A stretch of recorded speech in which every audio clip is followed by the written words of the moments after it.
السلام عليكم. الكثير من الناس يسأل يقول أي قناة تنقل مسلسل بيت الطين الجزء الثاني؟ القناة اللي تنقل مسلسل بيت الطين الجزء الثاني هي قناة العراق الحدث. هذا اسمها على النايل سات العراق الحدث. التردد مالتها 10892. معدل الترميز 27500 أفقي H. هذا اسم القناة وتردداتها على النايل سات.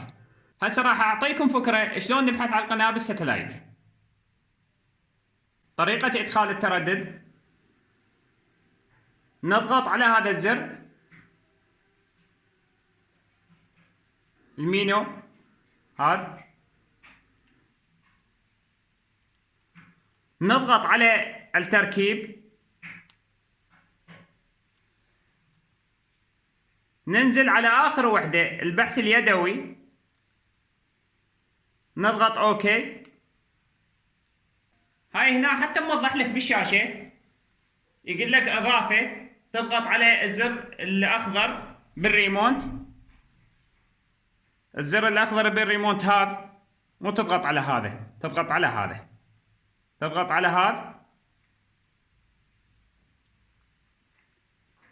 هنا ندخل التردد. التردد هو 10892 10892. القطبية أفقي H يبقى نفسه. معدل الترميز 27500 27500. نضغط أوكي. التردد موجود مسبقا، الذهاب إلى التردد الموجود، نطي أوكي. ننطي بحث، نضغط على هذا الزر الأزرق هذا، موضح هو هنا أيضا بالشاشة.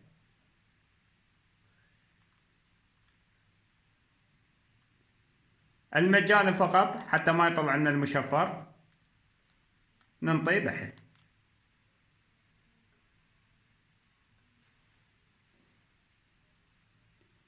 نخرج من النيكست. هسه القنوات صارت بالأخير. القنوات اللي ضافاهن صارن بالأخير.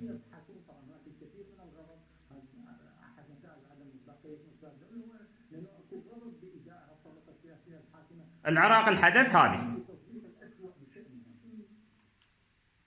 هذه القناة اللي تنقل مسلسل بيت الطين الجزء الثاني. في الختام لا تنسونا باشتراك للقناة ولايك للفيديو. في أمان الله.